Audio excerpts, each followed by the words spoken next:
Praise allot. దేవునికి మహిమ కలుగును గాక. మరొకసారి దేవుని వాక్యాన్ని మీతో పంచుకోవడానికి దేవుడు ఇచ్చినటువంటి మహాకృపను బట్టి దేవునికి వందనాలు చెల్లిస్తున్నాం. పెనుయేలు గాస్పల్ మినిస్ట్రీస్ కరీంనగర్ తరపున మీకు ఈ విధంగా కలుసుకొని దేవుని స్తుతించడము నా మటుకు నేను దేవుని ఎంతో వందనాలు చెల్లిస్తున్నాను. పిల్లారా, ఈరోజు దేవుని వాక్యంలో నుంచి ఒక వాక్య భాగాన్ని మనము చదువుకుందాం.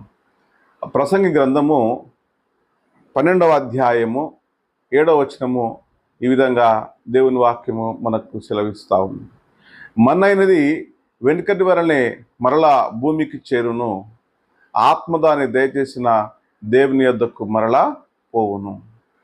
కాబట్టి ఆత్మ దాన్ని దయచేసిన దేవుని యొద్దకు పోవును అంటే, మరి మనం ఒక బస్సు ఎక్కినప్పుడు ఒక మార్గానికి చేరుకుంటా ఉన్నాం, ఒక ట్రైన్ ఎక్కినప్పుడు ఒక మార్గానికి గమ్యం చేరుకుంటా ఉన్నాం, మనం ఫ్లైట్ ఎక్కినప్పుడు ఒక దేశానికి ఒక ప్రాంతానికి మనము టికెట్ తీసుకొని బయలు వెళ్తూ ఉన్నాం.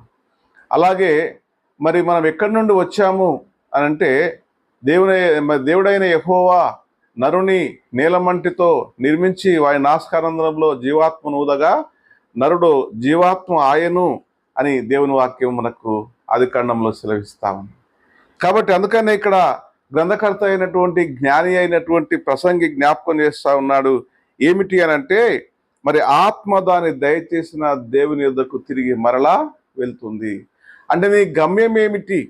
మన గమ్యం ఎక్కడికి మనం చేరుకుంటాం, మనం చనిపోయిన తర్వాత ఎక్కడికి మనం వెళ్తాము అని అంటే, మరి ఆత్మ దాన్ని దయచేసిన దేవుని యొద్దకే వెళ్తుంది.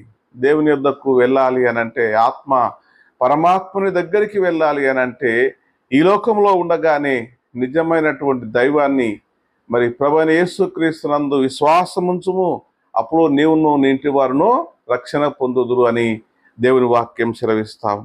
కాబట్టి ఈ లోకంలో నీ ఉండగా నిజమైన దైవాన్ని తెలుసుకున్నట్లయితే, మరి నిజమైనటువంటి పరిశుద్ధాత్మ దేవుని తెలుసుకున్నట్లయితే, నీ ఆత్మ పరమాత్మ కలిసి మరి పరలోకానికి చేరుకుంటుందని మనము జ్ఞాపకం చేసుకుంటా ఉన్నాం. కనుక ప్రియమైన స్నేహితుడా, సహోదరి, జీవితంలో నిజమైన దేవుని, నిజమైన రక్షకుని, ప్రభువును తెలుసుకున్నట్లయితే నువ్వు నిజమైన గమ్యానికి నీవు చేరాల్సిన గమ్యము, మరి ఆ మరణ అనంతరము, ఈ జీవితం తర్వాత మరొక జీవితం ఉన్నదని దేవుని వాక్యం మనకు జ్ఞాపకం చేస్తా ఉంది. కాబట్టి ఆ విధంగా మనము నిజమైన గమ్యాన్ని చేరుకొని మరి పరలోకానికి వెళ్ళడానికి మార్గం ఇదే. కనుక నిజమైన దైవాన్ని తెలుసుకొని దేవుని స్తుతించాలని దేవుని నామంలో, ప్రభు నామంలో నేను కోరుకుంటా ఉన్నాను. Praise the Lord. హల్లెలూయా.